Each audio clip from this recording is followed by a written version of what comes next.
नमस्कार, मैं हूं नगमा। मेरे साथ जुड़े हुए हैं मेरे सहयोगी अखिलेश। हम चर्चा कर रहे हैं गुजरात और हिमाचल की। गुजरात में नतीजा बिल्कुल साफ है, लेकिन हिमाचल में अभी भी स्थिति बहुत साफ नहीं है।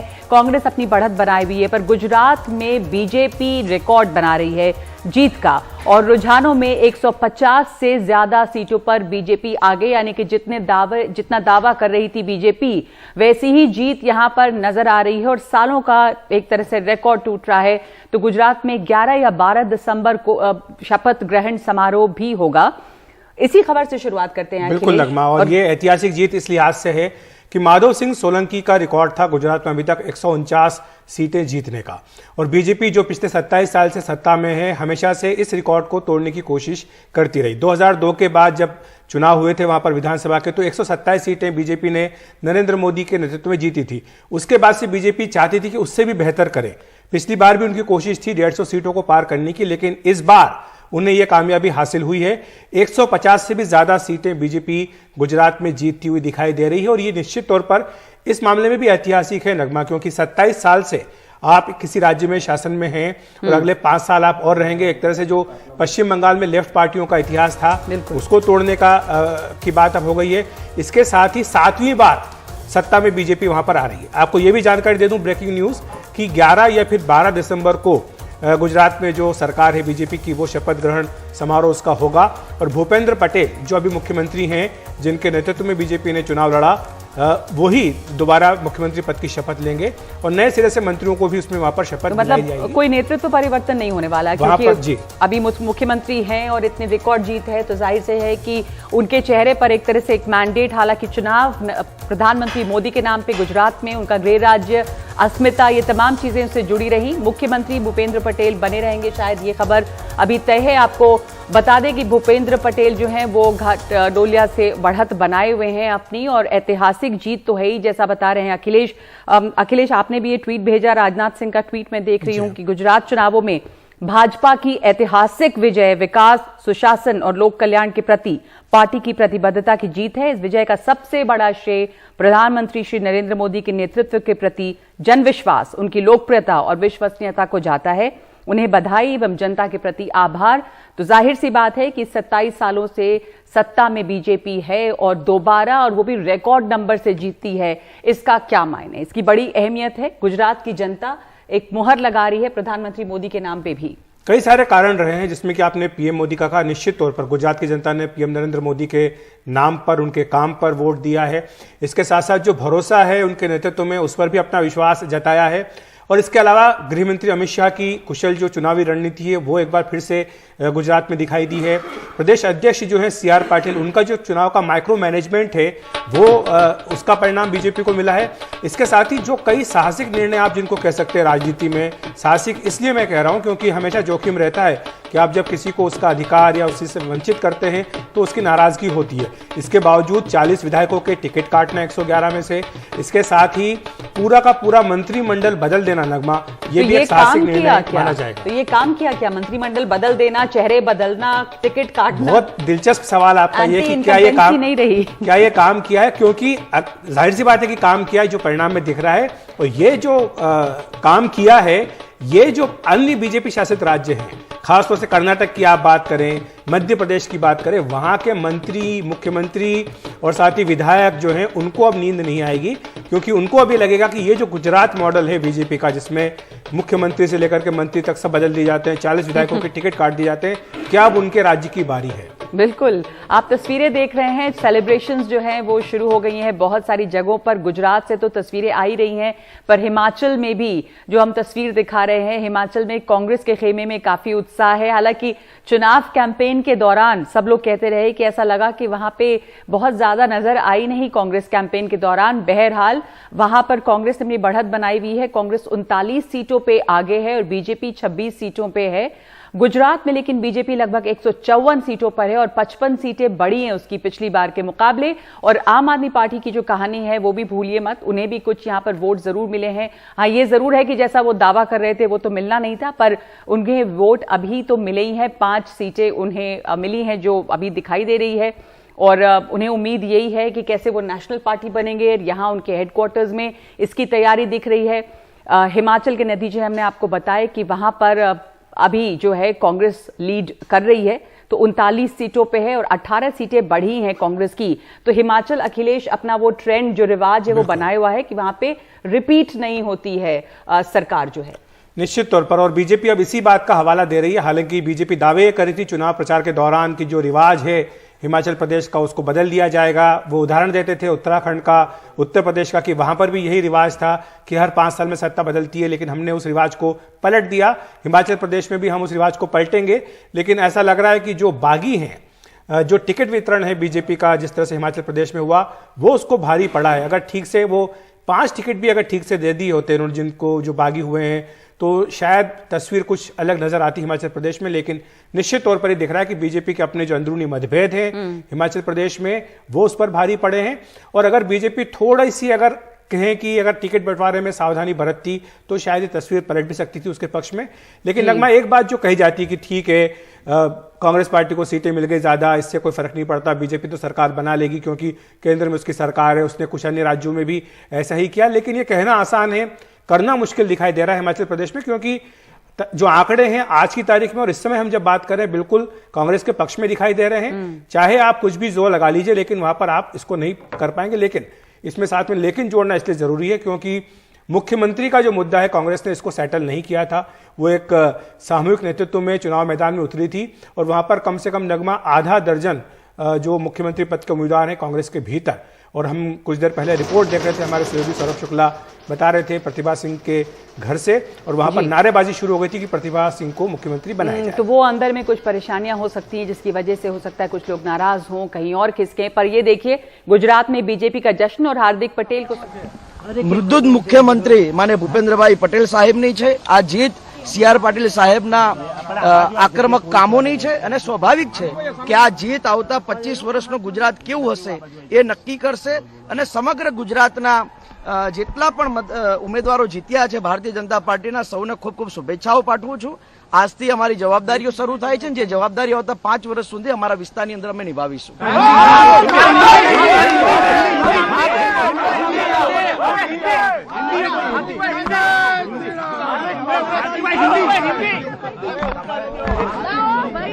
के लिए कहा जा रहा है हार्दिक पटेल को। देखिए वो हिंदी बोलते हैं नहीं, गुजराती में वो सबको बधाई देकर गए, जितने लोग जीते हैं उन्हें बधाई देकर गए हैं। उन्होंने भूपेंद्र पटेल का धन्यवाद किया है और बताया है कि इतने लंबे शासन के बाद भी बीजेपी कैसे जीती है, इसके लिए तमाम जीतने वालों को बधाई। हार्दिक पटेल ने बढ़त बनाई हुई है, विरमगाम से पूर्व प्रदेश कांग्रेस अध्यक्ष रहे वो, लेकिन इस समय बीजेपी से वो चुनाव लड़ रहे हैं और बढ़त बनाई है, पर जीते हैं शायद, पता नहीं अभी नतीजे आए हैं कि नहीं आए हैं। जीत उनकी पक्की है, जीत पक्की है, औपचारिक घोषणा अभी ना हुई हो, लेकिन विरम गांव से हार्दिक पटेल जीत रहे हैं। ये उनके अभी जो बाइट भी आप सुन रहे थे उसमें वो मुख्यमंत्री, प्रधानमंत्री, गृह मंत्री और साथ ही बीजेपी के जो प्रदेश अध्यक्ष हैं सबका आभार व्यक्त कर रहे थे। कह रहे थे कि उनके नेतृत्व में बीजेपी ने बड़ी जीत गुजरात में हासिल की है।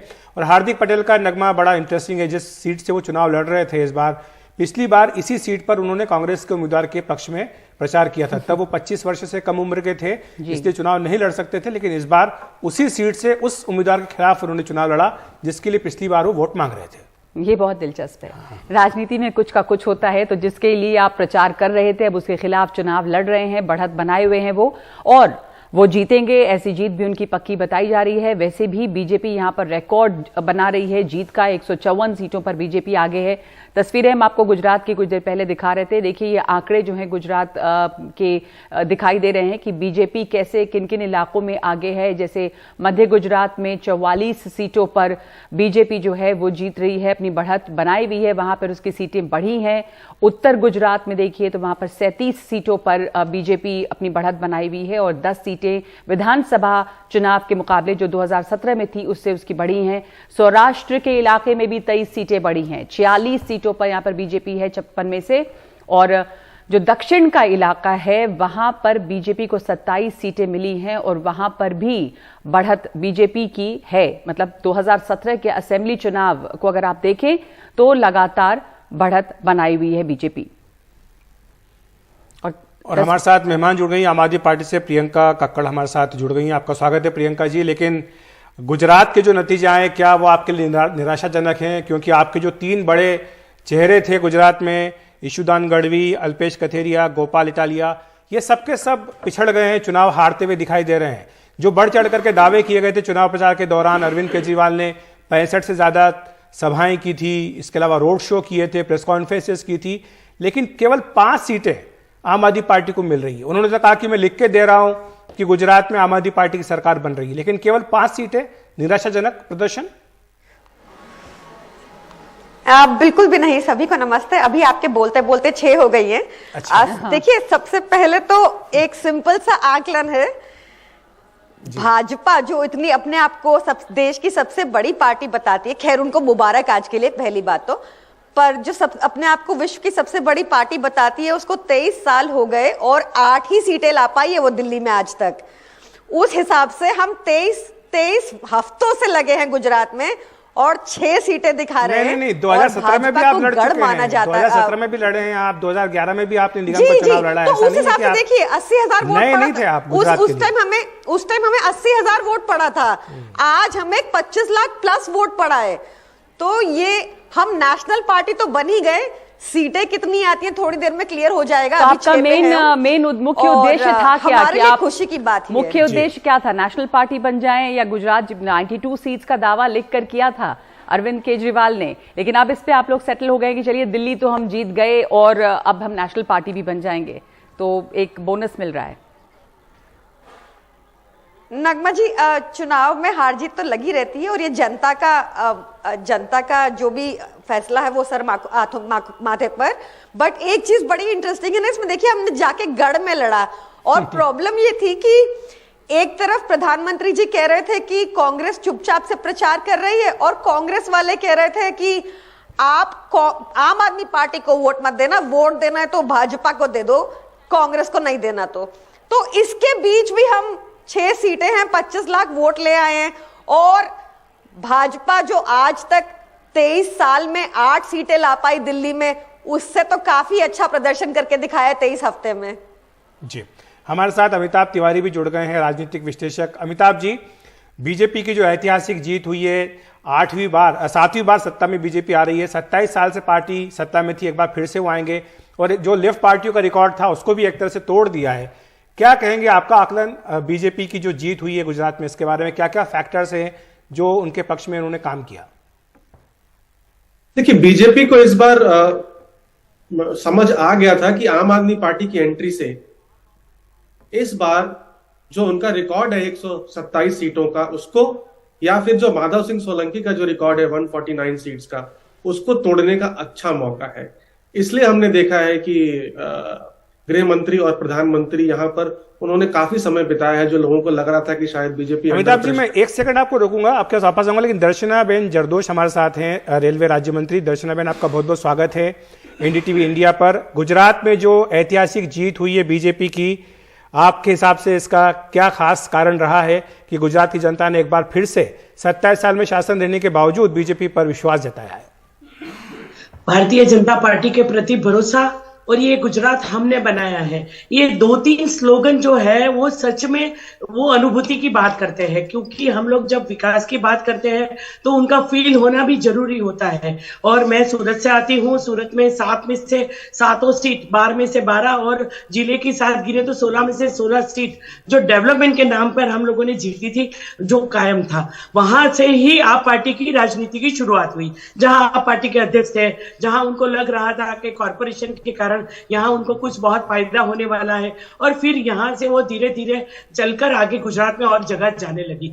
जो वोट शेयर की बात करिए, कांग्रेस मुक्त भारत सबसे पहले सूरत में हुआ, कॉर्पोरेशन में एक भी कॉर्पोरेटर नहीं हुआ, और बाद में उसी कॉर्पोरेटर की जगह आप पार्टी ने ली। तो ये है कि लोगों को जो ऑप्शन चाहिए था वो शायद आप पार्टी दे रही है, या तो कांग्रेस का कुछ रोल है ही नहीं यहाँ पे। आपने देखा होगा सूरत में कुछ रोल नहीं है या पूरे गुजरात में, क्योंकि दर्शना जी हालात हुए थे तो सबको पता है। दर्शना जी, लगातार बीजेपी ये कह रही है कि कहती रही चुनाव के पहले कैंपेन के दौरान कि आपका मुकाबला तो कांग्रेस से ही है और आम आदमी पार्टी के तो यहाँ पर खाते भी नहीं खुलेंगे, पर आपको जैसे सूरत की अगर आप बात करें तो आपका यहाँ पर किससे मुकाबला दिख रहा था? नहीं, खाता खुला ही नहीं, जो बोला है वही हुआ है। और आप देखिए जब तक रिजल्ट आएगा कहीं पे भी खाता नहीं खुलेगा, क्योंकि जब प्रदेश का अध्यक्ष जब यहाँ पे चुनाव लड़ रहा है तो वही जब हार चुका है तो आगे तो उनका क्या रोल रहेगा कहीं पे भी।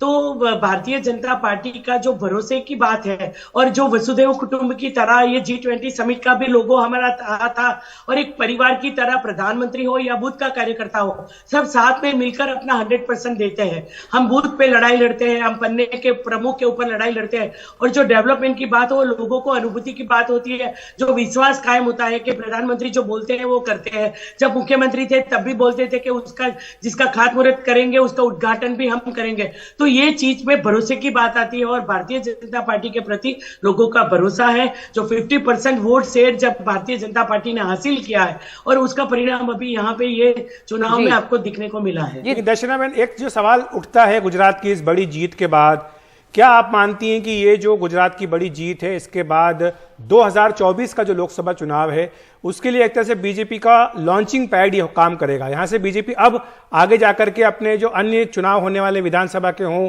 या 24 का लोकसभा चुनाव हो उसके लिए एक ज्यादा बड़े मनोबल के साथ चुनाव मैदान में उतरेगी? नहीं, इसका परिणाम आया है तो इसके कारण जितने भी एमएलए हैं वो जमीन पर लग जाएंगे। लेकिन आज भी देखो, हम लोग लोकसभा में भी गए थे तो सभी एमपी भी अपने आप का रिकॉर्ड चेक कर रहे थे कि मेरी 7 में से 7 आई, 1 गई, 2 गई, ऐसी बातें होती है। तो हम लोगों का पिरामिड पूरा बना हुआ है, नगर पालिका, कॉर्पोरेशन, इसके बाद में विधानसभा का चुनाव और लोकसभा का चुनाव। हर चुनाव को हम इतना ही सीरियसली लेते हैं, जिम्मेदारी के साथ आगे बढ़ते हैं। ऐसा नहीं होता मैं मंत्री बनी तो मैं कॉर्पोरेशन के चुनाव में मेरा रोल कोई नहीं रहेगा, और ऐसा ही रोल मेरे एमएलए के चुनाव में भी रहता है। जब पहले दिन से हम लोगों ने बोला था कि आप पार्टी का एक भी सीट यहां पे नहीं आएगी, तो वो हमने साबित करके दिखा दिया है। और एक भी सीट भारी मार्जिन से, मतलब कम से कम जगह पे भी हमारा 10-12 की मार्जिन है, ऐसा नहीं 100-200 की मार्जिन से हम लोग जीते हैं। तो आप पार्टी के अध्यक्ष हैं, जहां पे सबसे ज्यादा केजरीवाल जी ने राजनीति करी, जब सबसे ज्यादा भरोसा दिया लोगों को, लिख कर दिया कुछ भी, आज वो जो झूठ का पटारा है वो देख चुके हैं सब लोग, क्योंकि उनका जो मुफ्त का वायदा है वो ये गुजरात की गौरवशाली प्रजा कभी भी एक्सेप्ट नहीं करेगी। दर्शना बेन, गुजरात के लोगों को मुफ्त बिजली पानी नहीं चाहिए।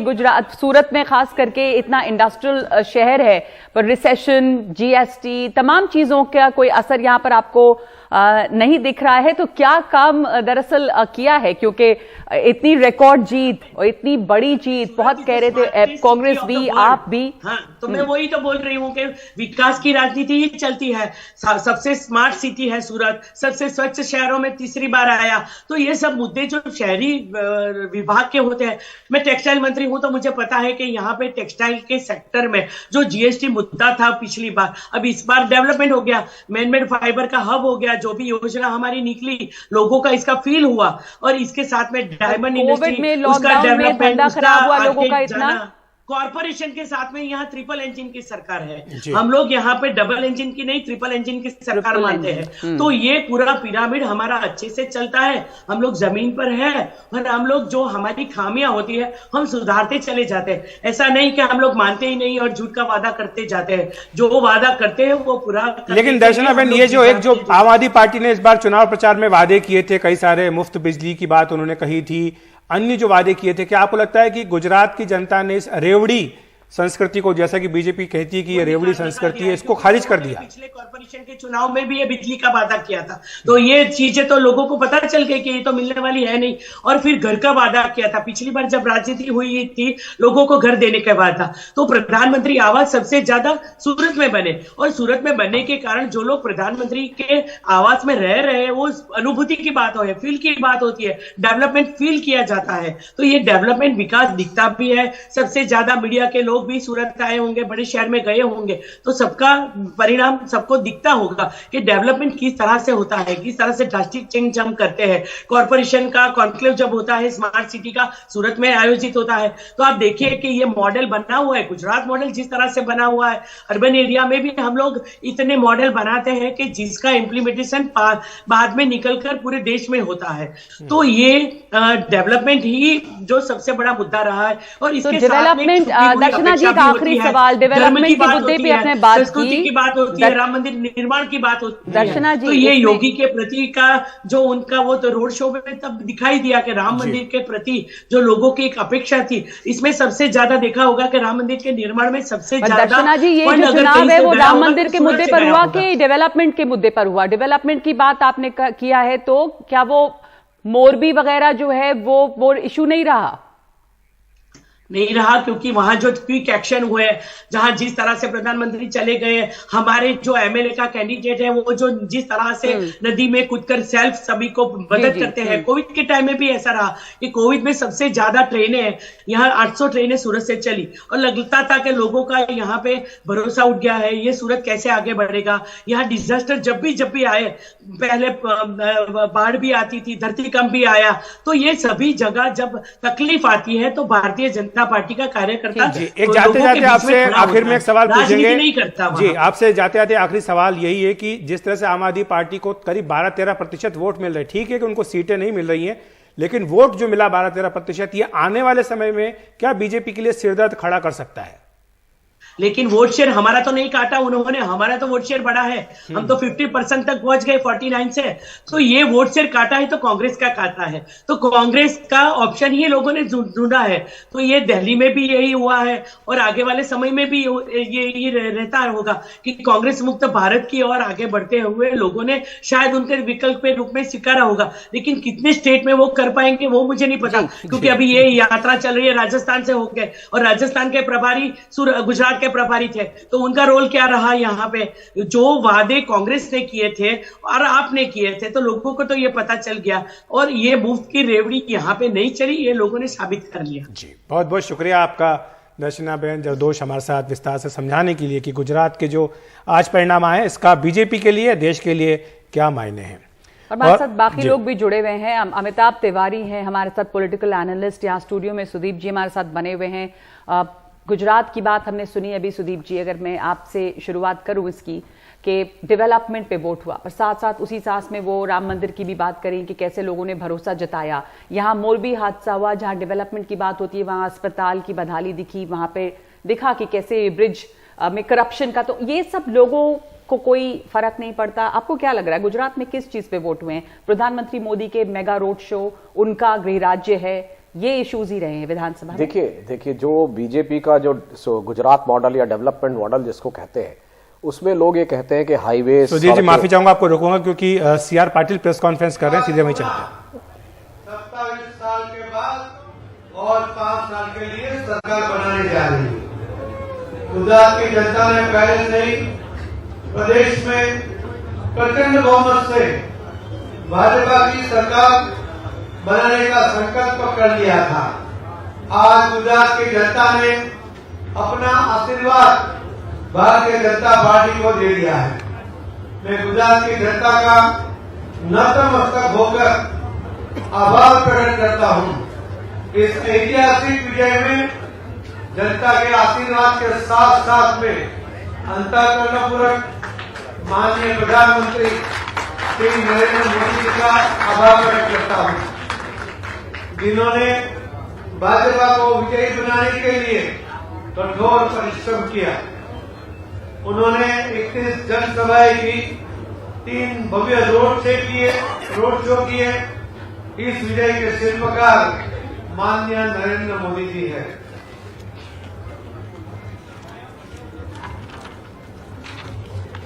गुजरात की जनता माननीय प्रधानमंत्री श्री नरेंद्र मोदी जी को अपने हृदय से चाहती है। भाजपा ने आदरणीय नरेंद्र मोदी जी के नेतृत्व में गुजरात में सर्वस्पर्शी और सर्वसमावेशी विकास करके दिखाया है।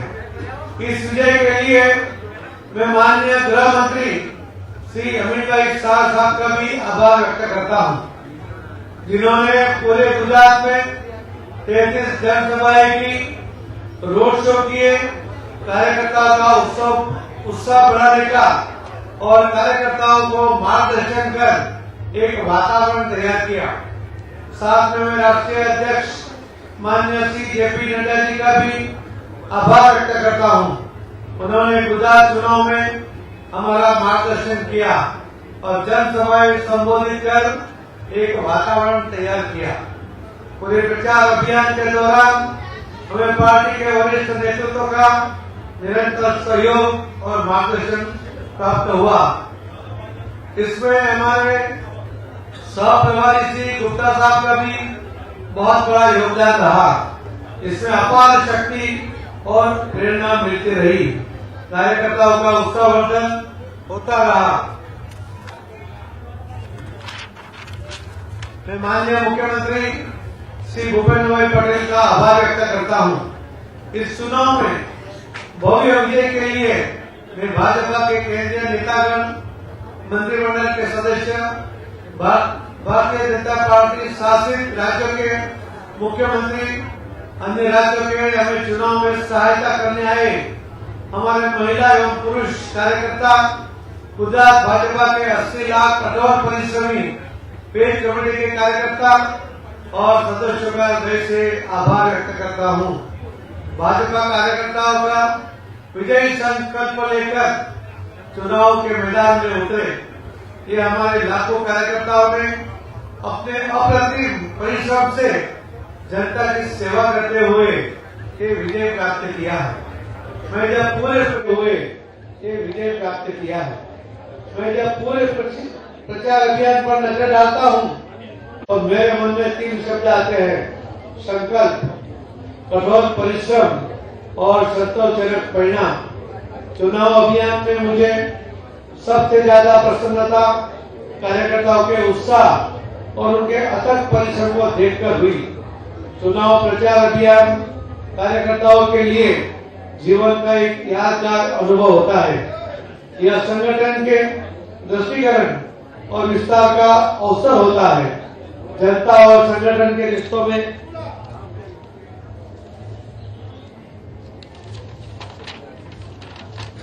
विश्वास और मजबूती लाने का भी अवसर होता है।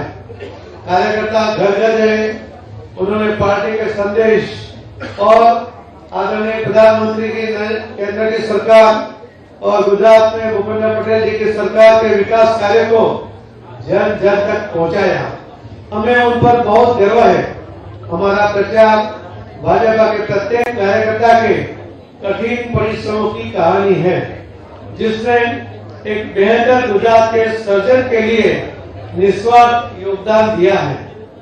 भाजपा की यह भव्य विजय 27 वर्ष के भाजपा के सकारात्मक कार्य का विजय है। हमने जनता की सेवा और कल्याण को आदर्श मानकर कार्य किया। हमने अपने प्रचार अभियान के दौरान सुशासन और विकास के हमारे जो वादे थे वो साकार किए। संकल्प को गुजरात के हर कोने तक पहुंचाने का प्रयास किया। आदरणीय प्रधानमंत्री श्री नरेंद्र मोदी जी के विकास कार्य को धरती पर उतारने का काम गुजरात की भूपेंद्र पटेल सरकार कर रही है। हम भव्य गुजरात, वैभवशाली गुजरात और अग्रसर गुजरात का सपना साकार करने का लक्ष्य लेकर चले हैं। गुजरात की जनता ये जानती है और समझती भी है कि गुजरात का विकास केवल और केवल आदरणीय प्रधानमंत्री श्री नरेंद्र मोदी जी के नेतृत्व में भारतीय जनता पार्टी की डबल इंजन वाली सरकार ही कर सकती है। इसी का परिणाम इस चुनाव के नतीजे हैं। गुजरात के युवा, महिला, किसान, विविध समाज के मतदाता जिन्होंने गुजरात के हित में और गुजरात के विकास के लिए गुजरात और देश को सुरक्षित रखने के लिए आदरणीय प्रधानमंत्री श्री नरेंद्र मोदी साहब के ऊपर फिर से मक्का विश्वास रखा है और भाजपा के ऊपर भरोसा किया है। यह विश्वास को बनाए रखना, यह विश्वास को दृढ़ करना और सत्ता प्राप्ति के पर्याप्त सत्ता के माध्यम से लोगों की सेवा करने की परंपरा भारतीय जनता पार्टी के चुने हुए प्रतिनिधि और भाजपा आगे बढ़ाएगी। गुजरात में बाकी राजनीतिक दल ने भी बड़ी बड़ी योजनाएं बनाई, बड़े बड़े वादे किए, क्योंकि उन्हें सत्ता में तो आना ही नहीं था। इसीलिए जनता को गुमराह करने के लिए अनेक वादे किए, जो कभी भी कोई भी पार्टी कर नहीं सकती है। गुजरात की शांति, स्थिरता और समृद्धि को कलंकित करने के बाद इरादे से उन्होंने इस इलेक्शन में हिस्सा लिया और युवाओं की शक्ति, सामर्थ्य को अपाहिज करने के लिए लुभावने वादे किए। गुजरात की विकास यात्रा को रोकने वाली राष्ट्र विरोधी शक्तियां भी इस चुनाव में दिखाई दी, मगर ये गुजरात है जो अपने सामर्थ्य और अभियान को अच्छी तरह पहचानती है। इसी कारण इस चुनाव में ऐसी सभी गुजरात विरोधी षड्यंत्रकारी शक्तियों को नकार कर भाजपा को अद्भुत विजय दिया है।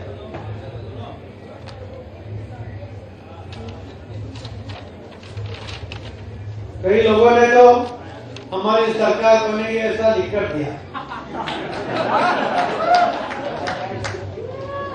किसी ने कहा कि परिवर्तन हो जाएगा और हमारी सरकार बन जाएगी।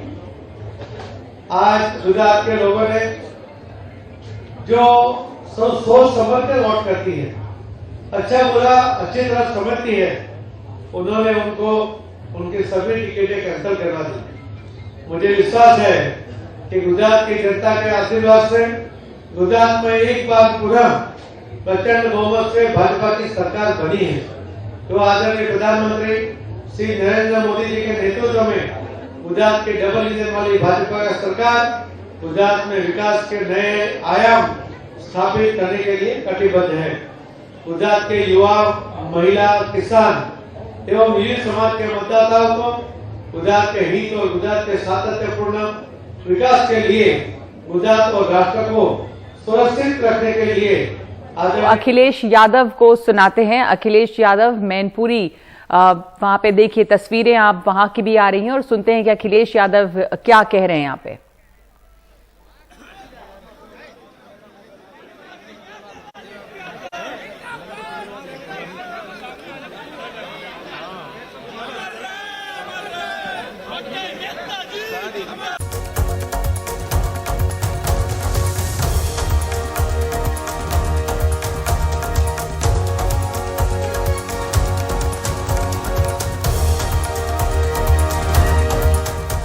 तो वोटों की गिनती अभी चल ही रही है, लेकिन राज्यों ने अपना फैसला लगभग दे दिया है। गुजरात की तस्वीर तो साफ है, बीजेपी जो है रिकॉर्ड बना रही है, 150 के ऊपर जा रही है वहां पर बीजेपी, और वहां पे शपथ ग्रहण का भी अब की तारीख जो है वो लगभग तय है।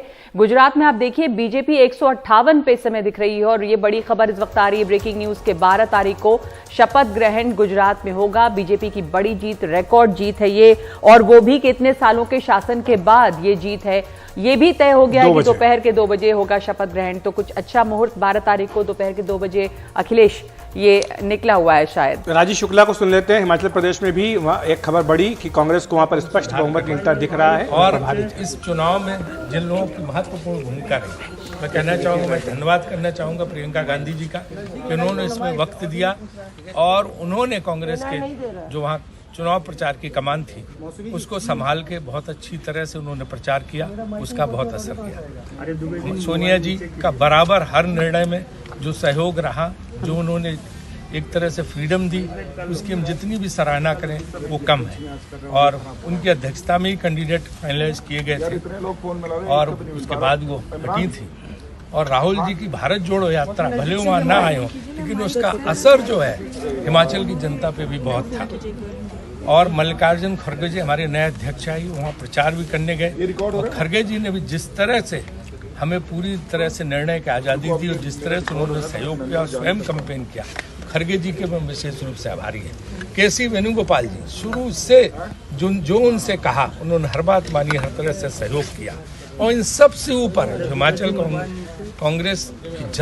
कांग्रेस के कार्यकर्ता और वहाँ की जनता, उन सब का भी मैं आभार व्यक्त करूंगा। और किसी भी तरह से और हमारे दो जो हमारे ऑब्जर्वर थे 3, जिसमें से भूपेश बघेल जी हमारे ऑब्जर्वर, छत्तीसगढ़ के मुख्यमंत्री, उन्होंने बहुत भारी सहयोग किया। जो 10 गारंटी बनाने में उनका बड़ा सहयोग रहा और चुनाव प्रचार भी उन्होंने किया। और इसके बाद जो है सचिन पायलट का लहराई है। साथियों, एक जितना जश्न मनाने का मौका है, उतना ही ये परिविकता और साथ विचार करने और जनता को विश्वास और प्यार को समझाने का अवसर भी है। जनता के विश्वास के प्यार को भी समझने का अवसर है। अगर गुजरात की जनता बार बार भारतीय जनता पार्टी को जिम्मेदारी सौंपती है, तो आइए हम आदरणीय नरेंद्र भाई के दिशा दर्शन में पंचनिष्ठा और सांस्कृतिक राष्ट्रवाद के प्रति अपनी प्रतिबद्धता को मजबूत करें। राज्य के विकास और कल्याण के अपने लक्ष्य की और हमें तेजी से आगे बढ़ाएं। साथियों, भारतीय जनता पार्टी का संकल्प अन्य पार्टियों की तरह सिर्फ चुनावी वादों का घोषणा पत्र नहीं, बल्कि यह गुजरात की अगले 5 वर्षों की लंबी सुनियोजित और वैश्विक यात्रा का प्रधानमंत्री श्री नरेंद्र भाई के मार्गदर्शन में बना हुआ दस्तावेज है। पिछले 2 दशक से हमने आदरणीय नरेंद्र भाई के नेतृत्व में जन सेवा को साधना बनाकर गुजरात के कोने कोने में विकास किया। हम सभी को गर्व है कि गुजरात आज पूरे देश का ग्रोथ इंजन बना है। प्रदेश का कोई ऐसा क्षेत्र नहीं जहां भाजपा सरकार ने सेवा और सुविधा नहीं दी है। प्रधानमंत्री श्री नरेंद्र भाई मोदी की कड़ी मेहनत और मार्गदर्शन का परिणाम ही है कि गुजरात आज शासन और विकास के सभी मानकों पर देश में अग्रणी है। अब इस विकास यात्रा को और तेज गति देने हैं। इस संकल्प पत्र में श्री नरेंद्र भाई मोदी जी ने शेड्यूलेशन 100% लाभार्थी तक पहुंचने का जो विचार दिया है, उसे आने वाले दिनों में चरितार्थ करने का पूरा रोडमैप है।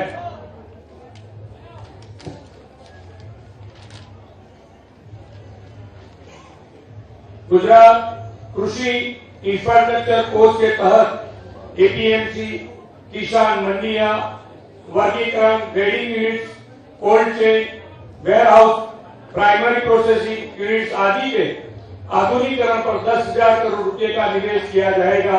ये हमारा संकल्प है। 25,000 करोड़ रुपए की लागत से पूरा गुजरात में सुजलाम सुफलाम, छावनी, lift irrigation, micro irrigation, deep irrigation और अन्य तरीकों के माध्यम से कृषि सिंचाई के मौजूद नेटवर्क का विस्तार किया जाएगा। ये भी हमारा संकल्प है। पशुधन के व्यापक देखभाल को सुनिश्चित करने के लिए गौशाला में 1000 अतिरिक्त मोबाइल पशु चिकित्सा टीकों का निर्माण और प्रत्येक पशु की टीकाकरण बीमा की व्यवस्था की जाए। हम देश का पहला ब्लू इकोनॉमी इंडस्ट्रियल कॉरिडोर बनाएंगे।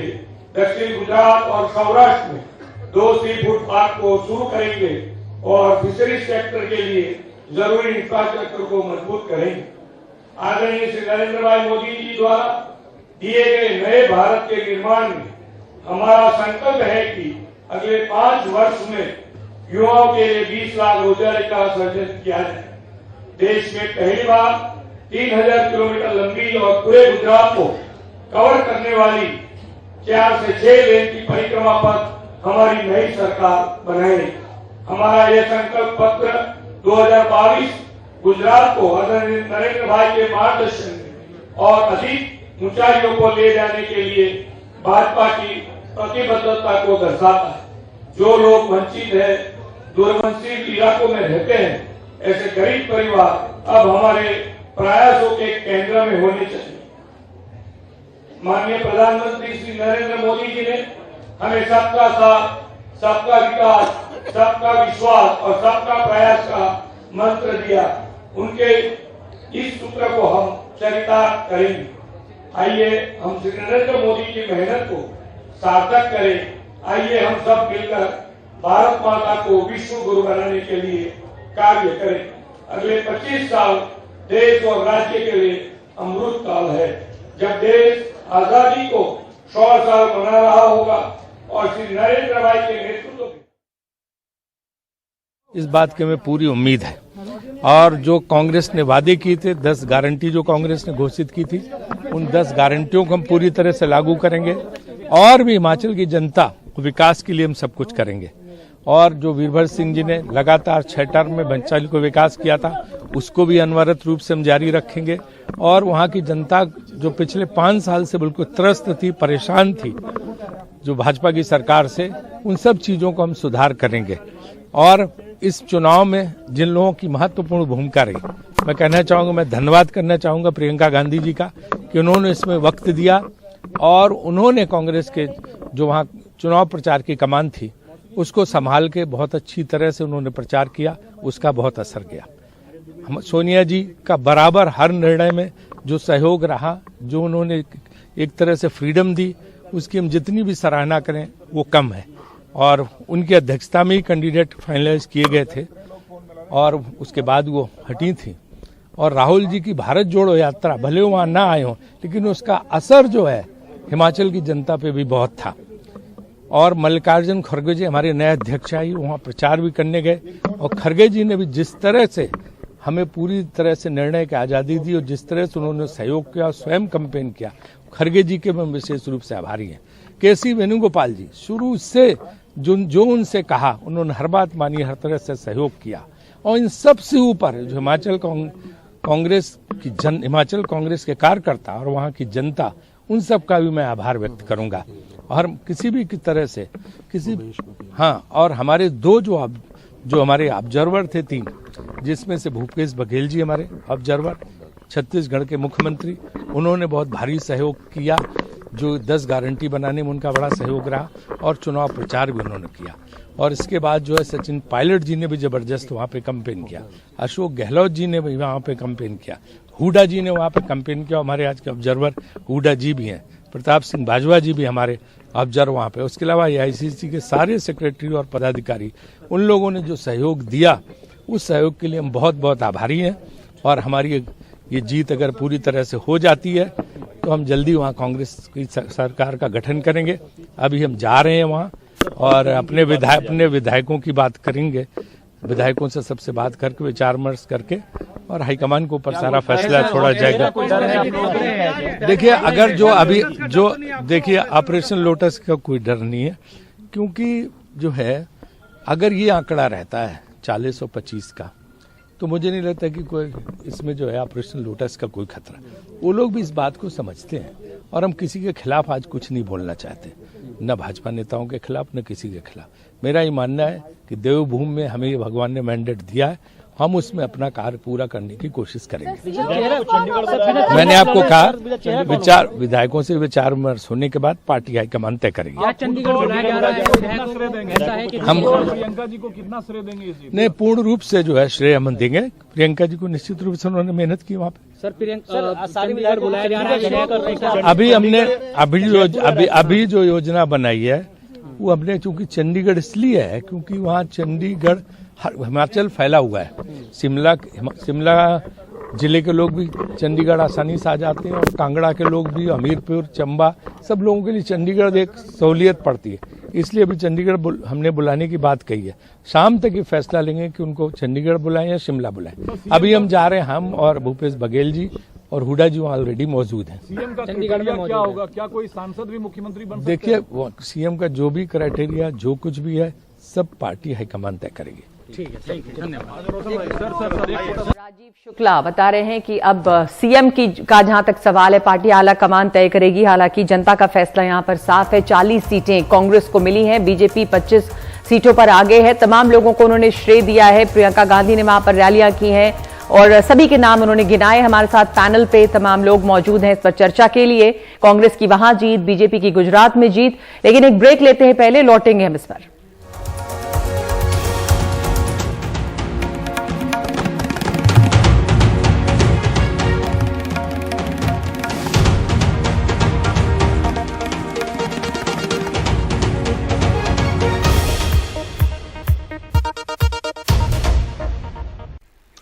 तो गुजरात और हिमाचल की जनता ने अपना फैसला सुना दिया है। जहां गुजरात में बीजेपी को ऐतिहासिक जीत हासिल हुई है, 150 से भी ज्यादा सीटें बीजेपी वहां पर जीतती हुई दिख रही है। वहीं हिमाचल प्रदेश ने अपना सरकार बदलने का रिवाज कायम रखा है और वहां पर ऐसा लग रहा है कि कांग्रेस पार्टी, जो कि करीब 40 सीटों पर आगे चल रही है, आराम से अपनी सरकार बना लेगी। हमारे साथ खास मेहमान मौजूद हैं। महेश वर्मा जी हैं, बीजेपी नेता। हमारे साथ अमिताभ तिवारी जी हैं, चुनाव विश्लेषक। साधना भारती जी भी हमारे साथ है, प्रवक्ता कांग्रेस। आपका सबका स्वागत है। सुदीप जी हमारे साथ लगातार बने ही हुए हैं स्टूडियो में। अमिताभ जी, मैं आपके पास आना चाहूंगा, माफी चाहूंगा आपको उस वक्त रोका था बीच में, लेकिन गुजरात चुनावों को लेकर के आपका विश्लेषण, बीजेपी की इतनी बड़ी जीत और इसके क्या फैक्टर्स हैं और आपके हिसाब से आने वाले दिनों में इसका क्या असर पड़ेगा राष्ट्रीय राजनीति पर?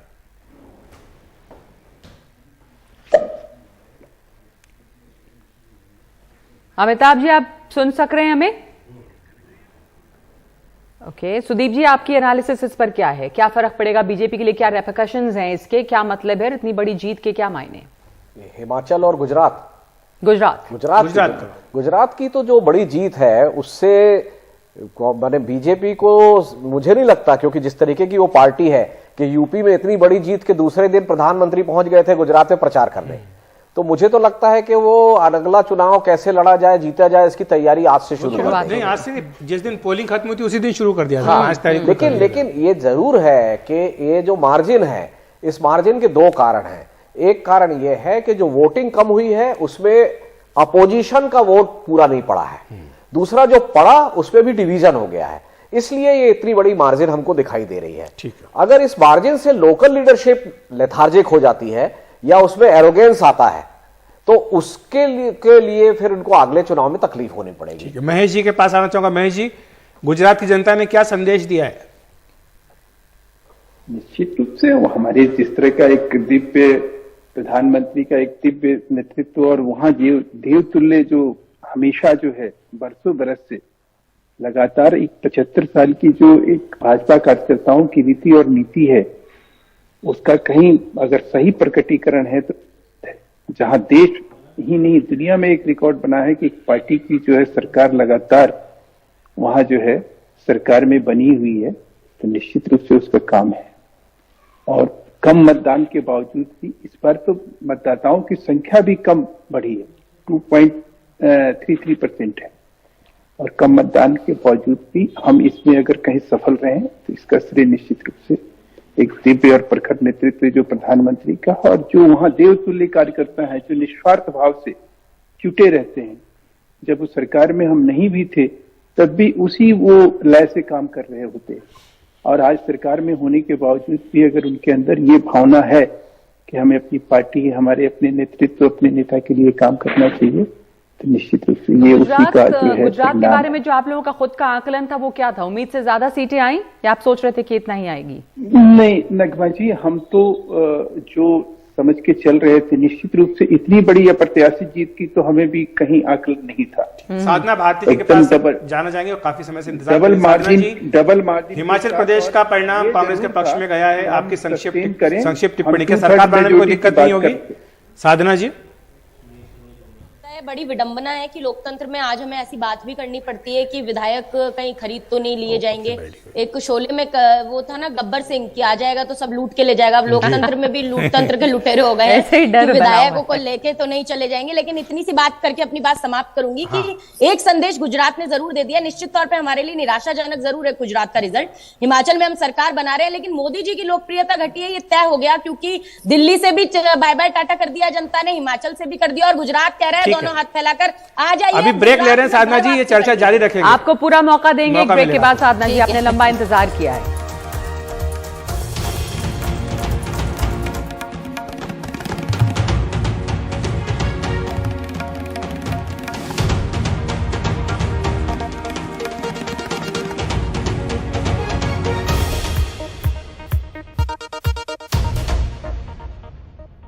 को पावर्ड बाय गोल्डी चाट मसाला। गोल्डी मसाले जहां जाए रिश्ते बनाए। गोल्डी मसाले और Sujata fan from the house of Sujata mixer grinder. ये सब क्या चल रहा है भाई? अरे सुजाता के फैन भी? जी हाँ, इसलिए हमने पुराना फैन ही बदल दिया। पर सुजाता ही क्यों? वजह है सुजाता फैन की परफॉर्मेंस। पर फैन की क्या परफॉर्मेंस? यहाँ बैठो और खुद फील करो।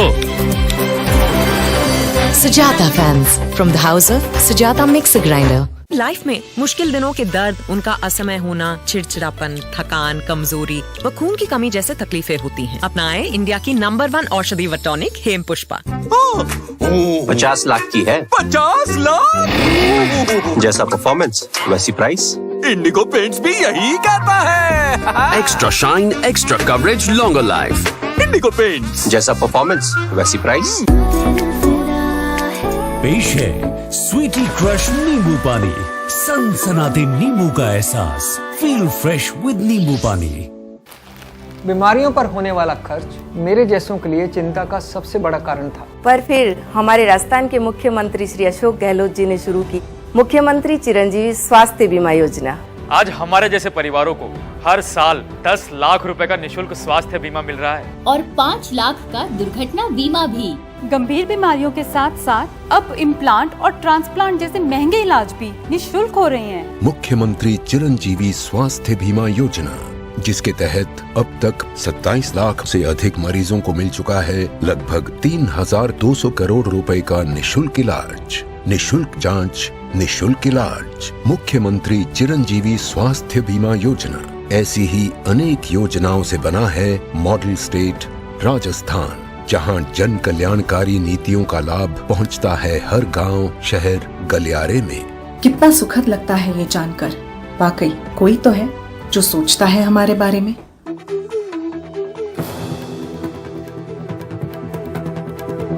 ये है NDTV और आप देख रहे हैं NDTV India. In partnership with Gallant Advance.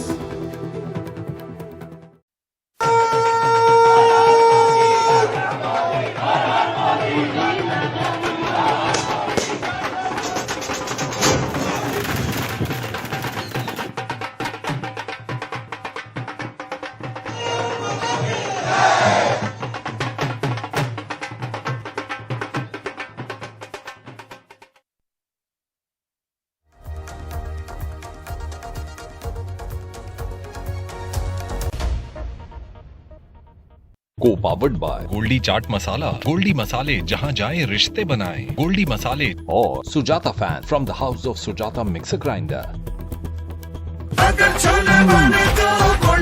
Goldy छोले मसाले जहां जाए रिश्ते बनाए। जहां जाए रिश्ते बनाए गोल्डी मसाले।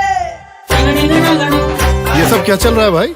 अरे सुजाता के फैन भी? जी हाँ, इसलिए हमने पुराना फैन ही बदल दिया। पर सुजाता ही क्यों? वजह है सुजाता फैन की परफॉर्मेंस। पर फैन की क्या परफॉर्मेंस? यहाँ बैठो और खुद फील करो।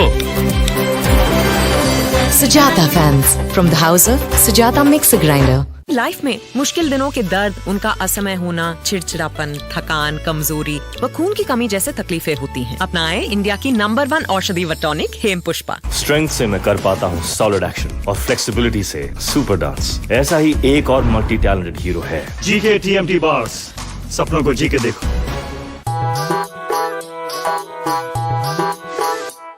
हम समय की धारा मोड़ चुके, महावारी का डर छोड़ चुके। हम समय की धारा मोड़ चुके, महावारी का डर छोड़ चुके। है नई जमीन, नया आसमान और सपनों की है नई उड़ान और सपनों की एक नई उड़ान है सपनों की एक नई उड़ान। यूं घुट घुट कर हम रहते थे, यूं कष्टी नाहक सहते थे। है दर्द से अब विश्वास नया, आजादी का एहसास नया। और मुट्ठी में सारा जहान है सपनों की एक नई उड़ान है सपनों की एक नई उड़ान।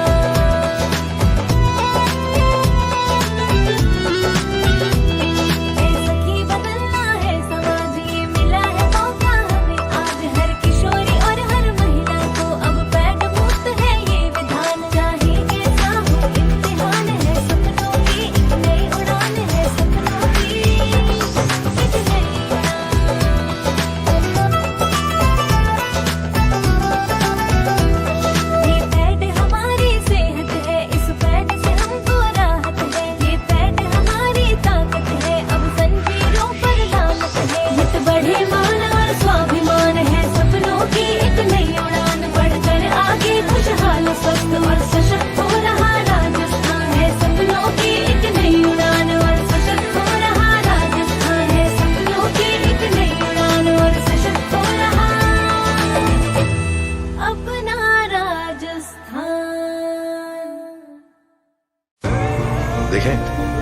कौन नया खिलाड़ी आया है समझा देते हैं, प्यार से समझाएंगे।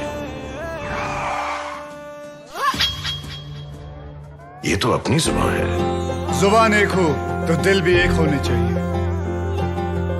विमल बोलो जुबान केसरी। 5 तरह की तुलसी के अर्क से बना जॉली तुलसी 51 ड्रॉप्स, जो शरीर से विषैले पदार्थों को बाहर निकाले और रोगों को दूर रखे नेचुरली। 100 बीमारियों की एक दवा। आओ सब ले आए ढाल और चमका दे हिंदुस्तान। ढाल दाग मिटाए यादें बनाए। कुदरत के खजाने से तराशा, हर बूंद में प्योरिटी की ग्लो, इम्यूनिटी बूस्ट करने की ग्लो। पेश है हमदर्द के 100 साल के विश्वास का एक नया रूप, हमदर्द हनी। क्योंकि विश्वास खरीदा नहीं, जीता जाता है। हमदर्द है, प्योर है। हो आसमां या हो ज़मीन, अंबर शक्ति प्लांट की वर्ल्ड रेनाउंड टेक्नोलॉजी देती है स्टील को ज्यादा ताकत हर बार। अंबर शक्ति SDTMT एसिडिटी, हार्टबर्न और गैस को खत्म करे कम से कम समय में और पेट को रखे कूल लंबे समय तक। प्रोचैंस, ईट हैप्पीली, लिव हैप्पीली।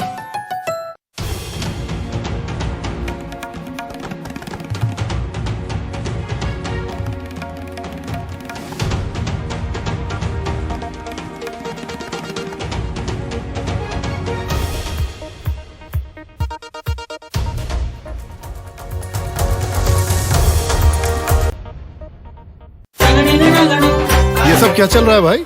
अरे सुजाता के फैन भी? जी हाँ, इसलिए हमने पुराना फैन ही बदल दिया। पर सुजाता ही क्यों? वजह है सुजाता फैन की परफॉर्मेंस। पर फैन की क्या परफॉर्मेंस? यहाँ बैठो और खुद फील करो। Sujata fans from the house of Sujata mixer grinder.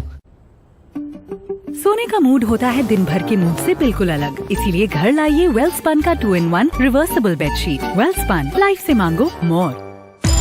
Morning वाली स्नूजिंग हो जाती है और भी मजेदार।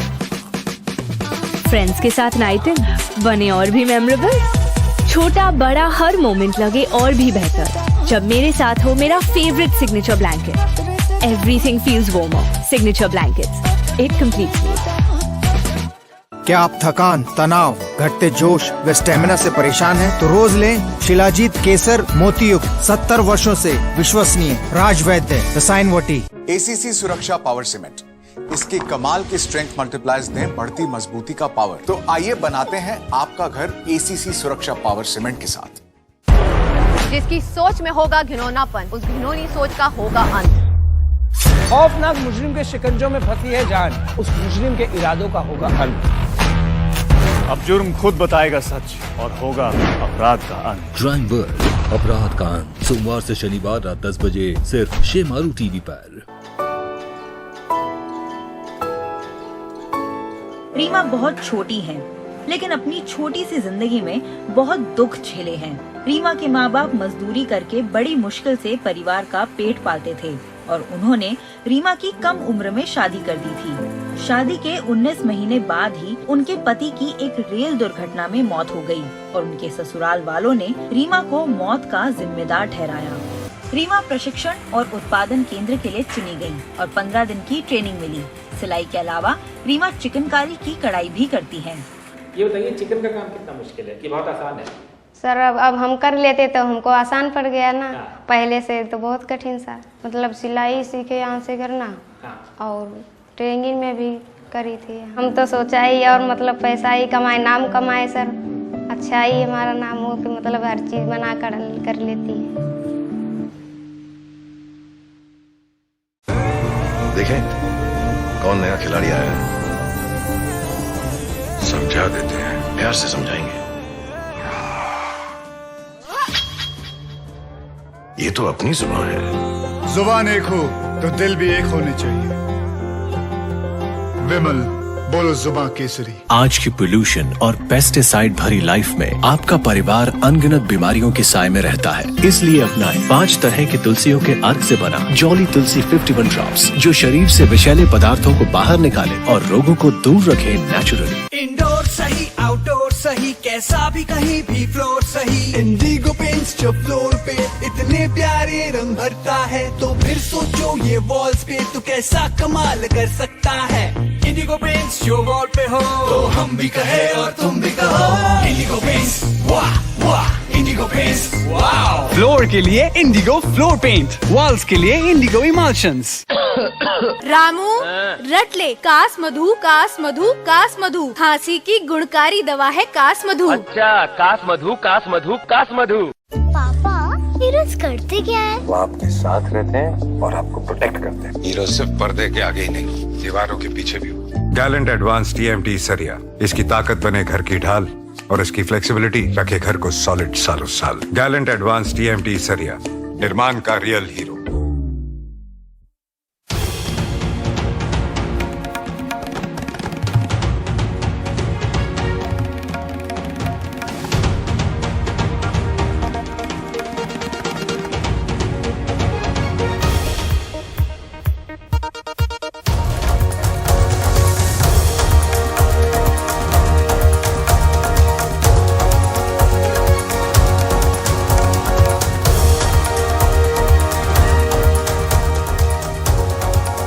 तो आप देख रहे हैं राज्यों का फैसला, और राज्यों का फैसला लगभग साफ है। गुजरात में रिकॉर्ड बनाया है बीजेपी ने, बल्कि गुजरात में तो ये भी तय हो गया है कि शपथ ग्रहण कब होगा।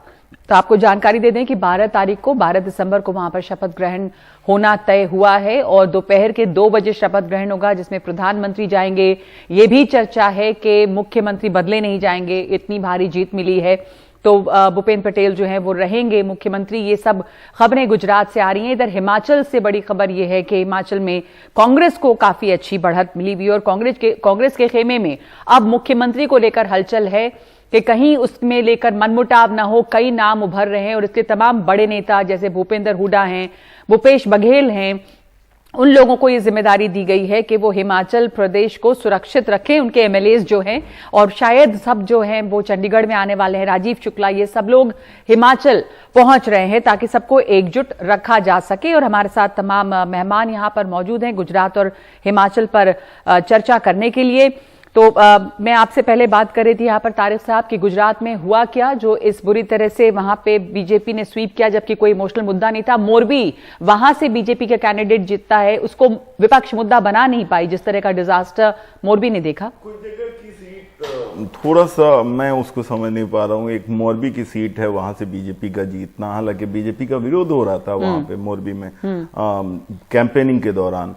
साउथ गुजरात के ट्राइबल सीट्स में Narmada Tapi river interlinking dam project का बहुत अच्छा पहले बताया जाता था, और कांग्रेस ने वहां पे लड़ाई लड़ी है आदिवासियों के साथ। वहां बीजेपी की का अच्छा परफॉर्मेंस, ये सब इसकी बात है, देखना होगा। लेकिन जो सबसे इम्पोर्टेंट चीज ये दिखती है वो ये है कि ये भाजपा की जीत से ज्यादा कांग्रेस की हार है। वहां पे एन नंबर ऑफ इश्यूज थे।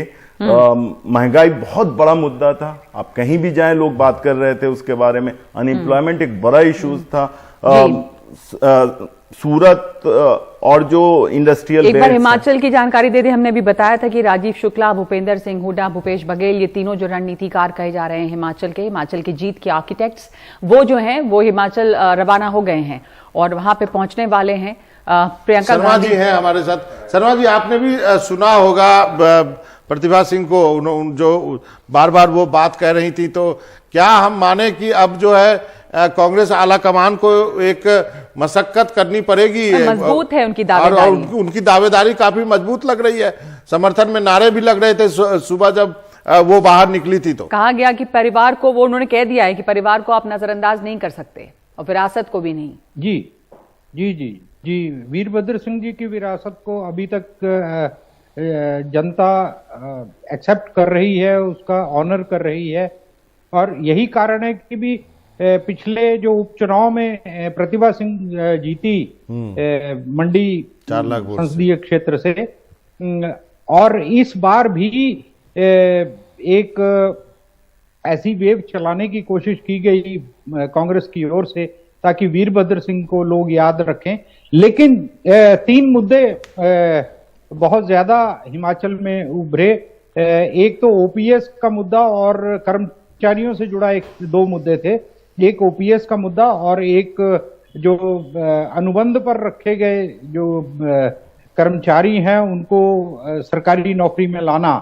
ये दो मुद्दे कर्मचारियों से जुड़े गए थे, जिसमें 15% जो कर्मचारी परिवार के वोटर्स थे वो सीधे तौर पर कांग्रेस से जुड़ गए थे। इन्होंने कहा कि भी कैबिनेट की पहली मीटिंग में ये दो फैसले कर लिए जाएंगे। फिर एक बेरोजगारी का मुद्दा था, इन्होंने ये भी वायदा किया था कि हम